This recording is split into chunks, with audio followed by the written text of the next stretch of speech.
170 anos da nossa pequena grande Aracaju, e nesse momento eu te convido a fazer uma viagem no tempo e mergulhar nas histórias que contribuíram para Aracaju ser quem é hoje. Para isso, vamos encontrar o historiador Carlito Neto. Meu papagaio das asas douradas, quem tem namorada brinca. Meu papagaio, quem não tem brinca sem nada. Meu papagaio, meu papagaio não tem asa, não tem bico, noutra terra eu não fico. Meu papagaio. Ele que desde 2011 estuda a história de Sergipe como um todo e vem se aprofundando cada vez mais na história da nossa Aracaju. Aniversariante, cara, primeiro de tudo, por que o nome de Aracaju é Aracaju? O nome de Aracaju é Aracaju porque vem do Tupi-Guarani, que significa Cajueiro das Araras, né? A nossa cidade aqui, lá antes da sua fundação, quando os colonizadores começaram a chegar aqui na nossa região, se encontrava muito caju, muitas araras. 170 anos a gente completa porque um dia tudo começou. Como que começou a emancipação política de Aracaju? Foi povoado, que se emancipou para a cidade, se tornando depois capital, tô certo? Tá certíssimo, Genildo. Aracaju era uma cidade, era um povoado que fazia parte da cidade de Nossa Senhora do Perpétuo do Socorro, do Tomar da Cotiguiba, né? A nossa cidade hoje de Nossa Senhora do Socorro.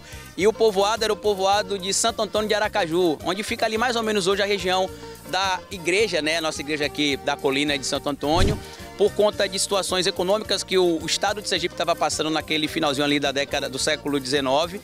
Os latifundiários começaram a cobrar do responsável pela província naquele momento, Inácio Joaquim Barbosa, que ele tomasse um jeito, porque... Inácio Joaquim Barbosa. Inácio Barbosa, exatamente. E pediu que ele desse um jeito, porque São Cristóvão era a capital, só que a distância de São Cristóvão para o mar era muito longe, porque as embarcações entravam pelo Vaza Barris, ia lá na sede da cidade para descarregar e voltavam.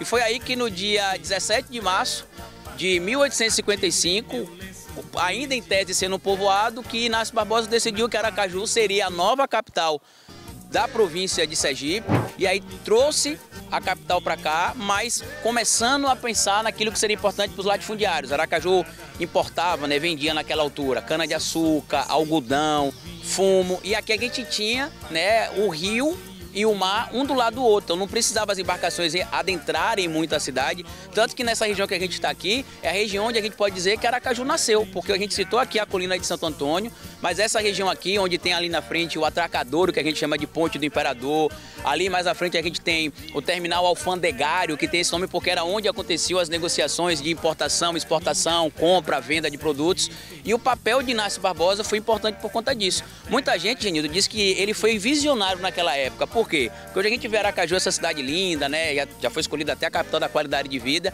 mas quando ele decidiu fazer essa mudança, era um povoado, chamaremos assim.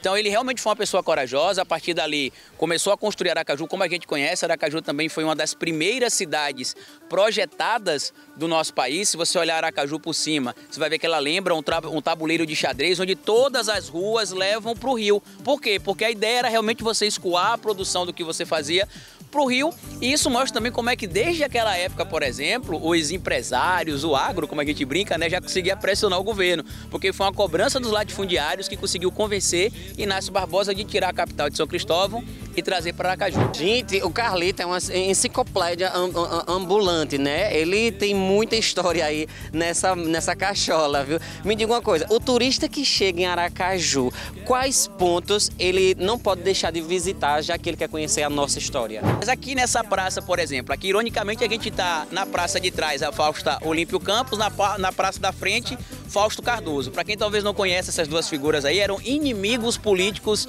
que se odiavam e hoje estão um do lado do outro, né? Um na praça da frente e o outro na praça de trás. Então aqui no centro da cidade, no mercado também central, né? Que é um mercado que copiou os modelos europeus, que foi financiado inclusive naquela época por famílias ricas, desde que se homenageasse, né, o nome de um dos mercados, né, chamado Thales Ferraz.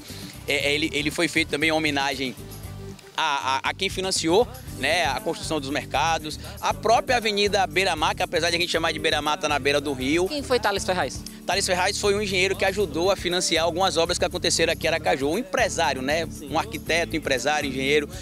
cada biografia traz uma explicação um pouco diferente sobre ele, mas era alguém que era um mecenas, como a gente pode chamar, pessoas que financiavam construções artísticas, investimentos turísticos, investimentos arquitetônicos, desde que tivesse o reconhecimento para a família. Porque já teve uma época, Genildo, que era chique, gente muito rica bancar arte, bancar cultura, bancar construções arquitetônicas relevantes. Hoje a gente vê aí que tem até uma dificuldade, de certo modo, para financiar a arte, né? Mas já foi moda uma época que a gente tinha muito dinheiro, ter orgulho de falar, olha, quem mandou fazer aquele prédio ali foi eu que custeei.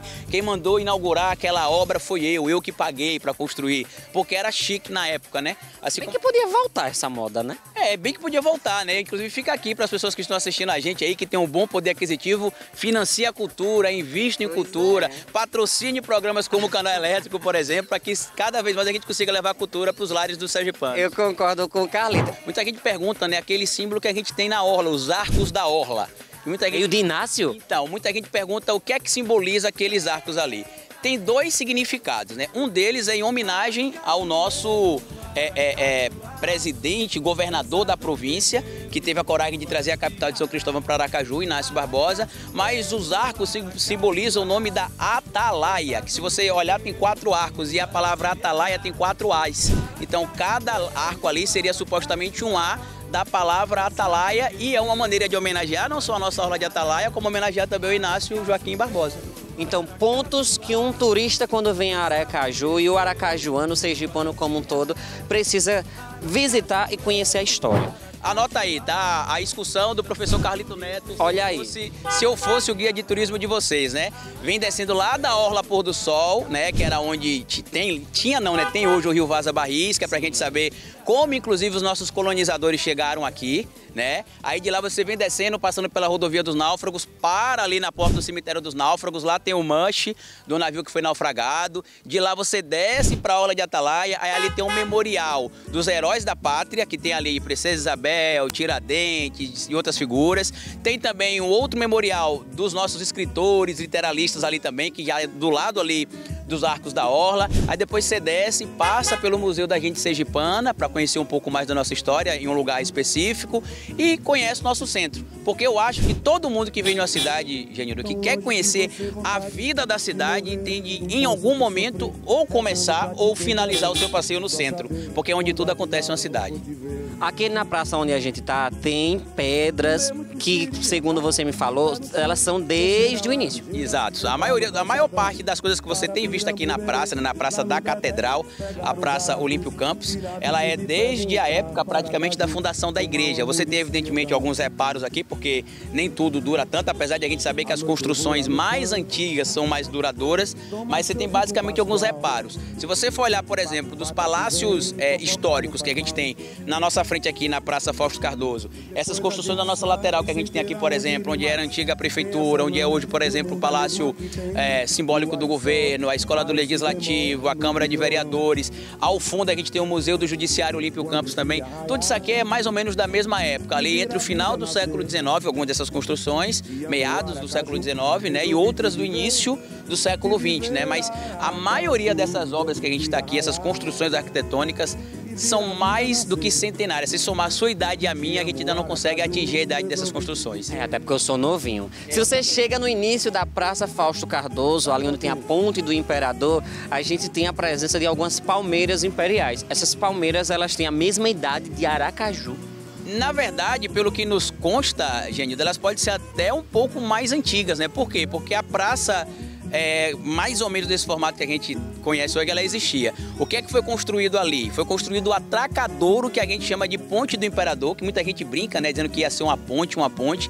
Eu já procurei em vários lugares, nunca encontrei um relato que a ideia é que ela realmente fosse uma ponte. Desde sempre a ideia é que ela fosse um atracadouro, inicialmente de embarcações e depois de hidroaviões, porque Aracaju recebia hidroaviões também, e ela começou a ser construída ali em 1859 e 1860 para receber o imperador e a sua comitiva. Ela foi finalizada e essas palmeiras, que a gente chama de palmeiras imperiais, né? Algumas que aí estão, se acredita que são as mesmas desde a época que o imperador visitou a cidade de Aracaju, ainda lá no século XIX.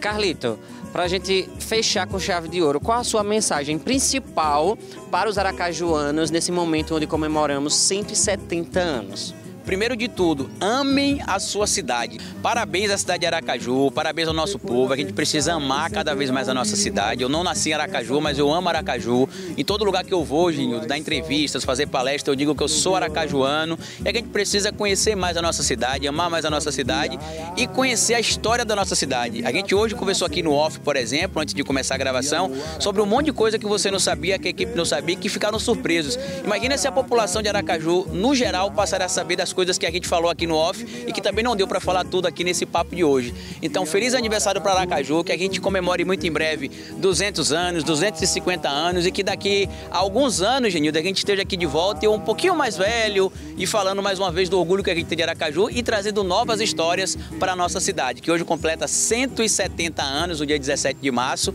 mas que a gente espera que chegue aos 300, 400, 500 anos e que eu volte aqui bem mais velhinho, no futuro bem distante, para a gente falar de novo sobre a nossa cidade. Pois a gente sai sem ter aonde ir mais.